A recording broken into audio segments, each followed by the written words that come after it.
All right, everyone, we're going to go over this problem, which was in the PowerPoint, and we're going to just kind of talk through it. So we're looking for the molarity and the molality, and I also did mole fraction just to cover all of our bases of a 12% by mass solution of ethylene glycol, I think. Either way, the molar mass is 62 grams per mole. And I just did that by calculating 2 times 24 plus 6 plus 16 times 2. And then they gave us the density. Okay, so I need get a whole lot of information out of a very few pieces of information that they give us, right? So we know that it's a 12% solution. Look at this penciling, like ridiculous. That's what goes on in this house. So I have a 12% by mass solution. I know what my solution is, so I know what the molar mass is, right? It's aqueous. It doesn't say aqueous, but if it doesn't say, we're just going to assume, and I'm always going to tell you if it's aqueous or not. So this one does not say aqueous, but I'm going to assume that it is, and there's my density. People get scared of percentages, and they also get scared of density, but I don't want you to be scared. Okay, so I made a table.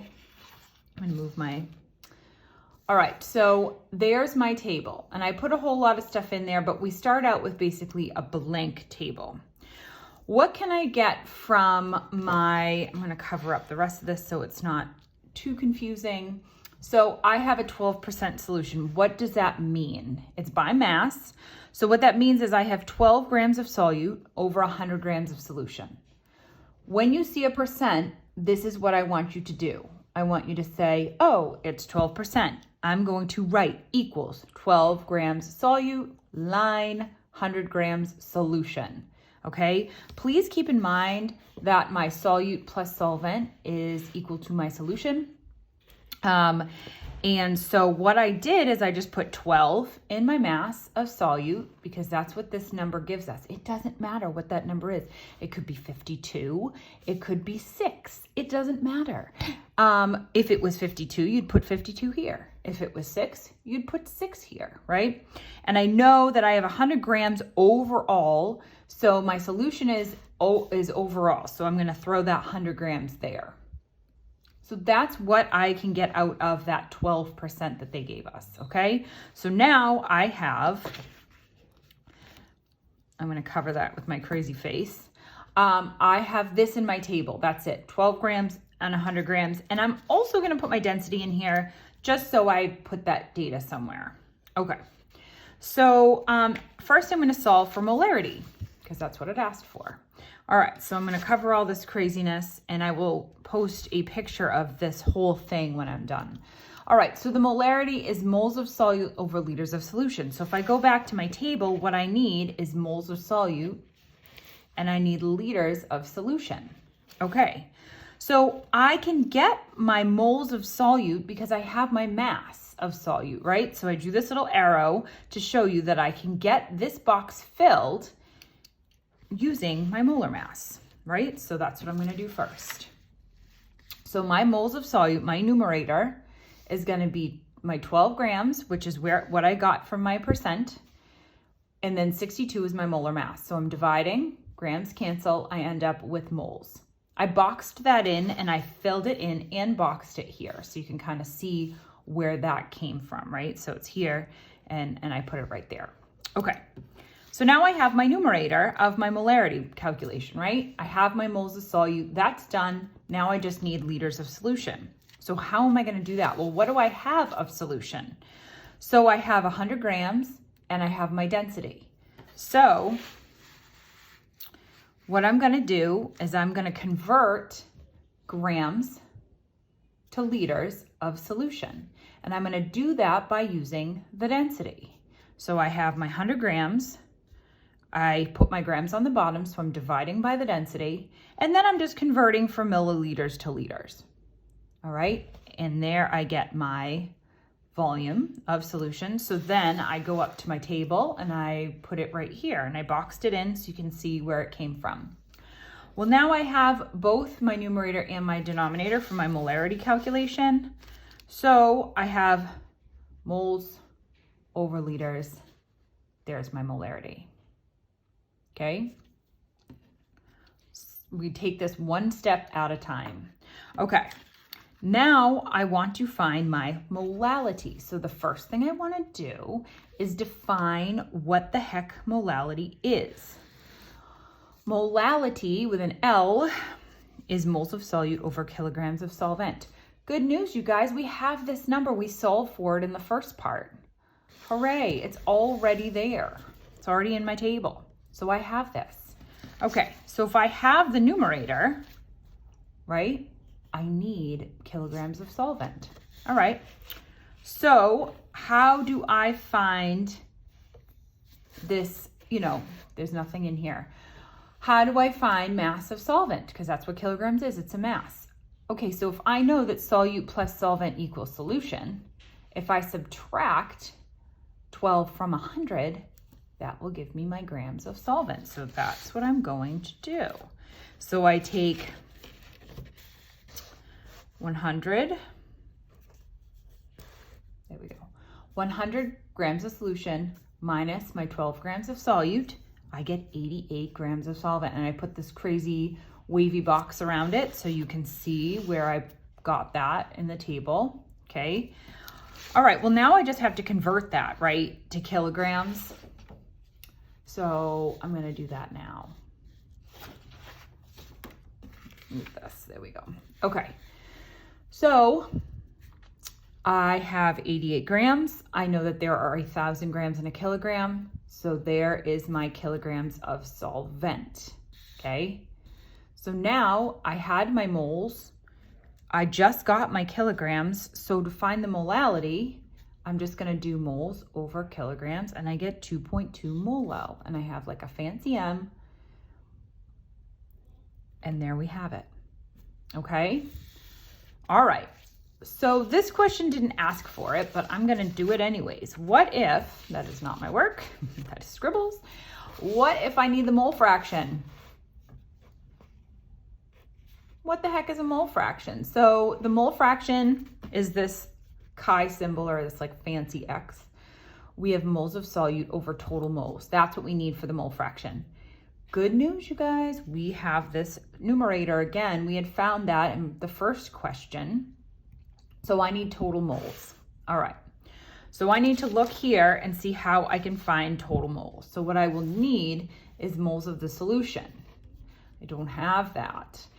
I cannot convert 100 grams to moles of solution because the solution is a combination of two different compounds. And so you can't use a molar mass there. But what I can do is I can use the mass that I had already found for molality and convert it to moles.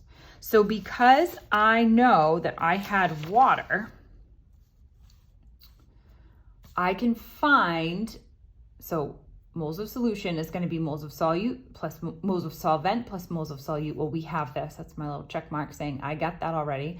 So now I need to find the moles of solvent. So my mass of my solvent, which is water, we're going to do that to convert to moles. So I get my 88 grams, which is what I calculated before. 18 grams is the molar mass of water, right? 1 oxygen, 2 hydrogen. Here's my moles, okay? So I put that in my table with this little dashed line so you can kind of see where that came from. Okay, so now to find my mole fraction, I have the moles that I found in the first part. That is the moles of my component, my solute.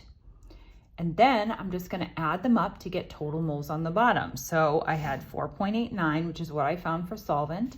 And I'm gonna add that to 0.194. And when I do that, I get my mole fraction, which does not have units, and it's 0.038. Okay, so it's about 3.8%, but we don't say percent, we're just gonna leave it at mole fraction. So that is how we go from seemingly very little information to a whole lot of information by just taking that percent and doing a little, just kind of translating it to 12 grams of solute per 100 grams of solution. Start there. 12 grams over 100 grams. If this was 6 grams over 100 grams, right? If this was 73, it would be 73 grams over 100 grams. Start there. And you always have the molar mass because we know what this is. All right. So that's how you solve a problem like this. All right. Next problem. Clean slate. What if we need to find the mass of sucrose, which is just sugar, in a soft drink? So let's say Coke or Sprite or whatever you like, Mountain Dew, root beer, whatever. In 355 milliliters of a soft drink. If we know that that soft drink is 11.5% by mass and we have a density. All right. Again, you guys, do not be thrown off by a percentage and a density. All right, so how do we do this? So I'm going to translate that percentage, right? Oh, well, what that means is I have 11.5 grams of sucrose for every 100 grams of total drink, right? Okay, so what do I need to do? If I need the mass of my sucrose, this is my total mass. This is my total volume. Why don't I find total mass? So that's what I'm going to do first. So I'm going to find total mass. So I start with total volume. I use my density to find total mass.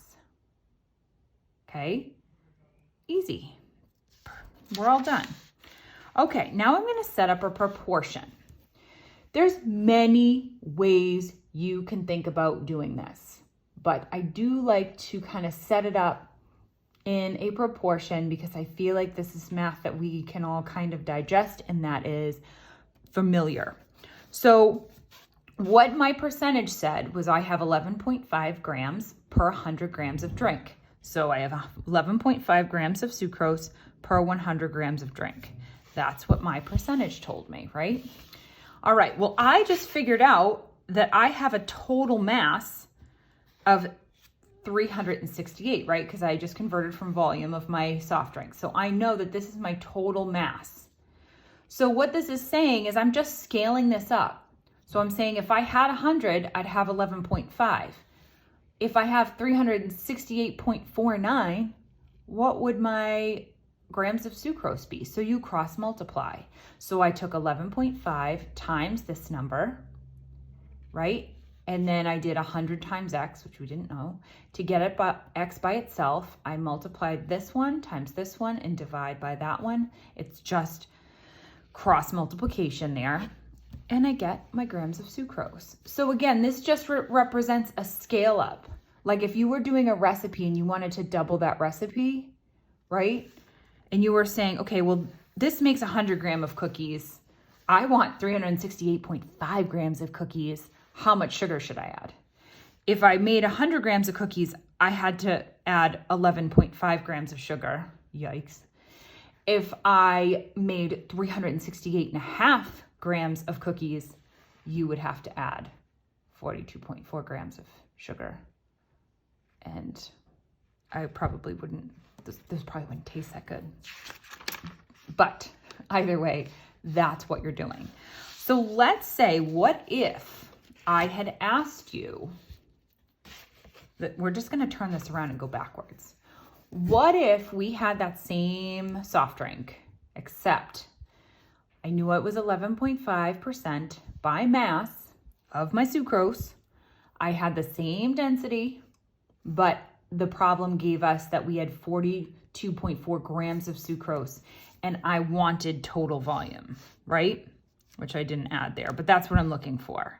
Okay, so the question would be like, if you have 42.4 grams of sucrose in a soft drink, that's 11.5% by mass, and the density is this number. What is the volume? Okay, last time we went from volume to mass. This time we're going mass to volume. Okay, so first I take the mass and I find my volume, right? Up here, we took the volume and found the mass. But down here, we're looking for volume, so we start with mass. We use the density to find the volume, okay? So I know that I have 40.8 milliliters of sucrose in my drink, okay? All right. So I set up my proportions. So you can think of it a couple ways. You can put this as like a math sentence, which I used to like when I was younger or when I learned this. I like to be like, okay, 40.8 milliliters is 11.5% of what, right? So this is going to be, I know that this is 11.5%, but what is my total? And that's my unknown, okay? My units are right because what I need is volume, and milliliters are volume. So you can do it that way and just solve. Or, and you'd have to turn this into a decimal, right, to do that. So you just divide this number by 100. Or we can set it up like a proportion like we did last time, where I have 11.5 over 100, right? So if this is my total, this was my sucrose. Now I have my sucrose, but I don't know what my total is, right? That was what it asked me. So same math, just different variable. So then over here, I now have 40.8 times 100, right? Cross multiply, equals 11.5x, cross multiply, solve for x. We get back 355 mils, right? So you can do this either way. You always want to first use that density to convert, and then you can just set up a proportion using the percent. Again, if this percentage that they gave us at the top, if this was like 7.5, this would be 7.5. 100 always stays because it's a percentage. So I hope that helps and just kind of talks you through a couple of these problems that are important for test prep. Spoiler alert. So questions, let me know. I'm going to post pictures of both of these pieces of work on the website for you to see. So good luck with those.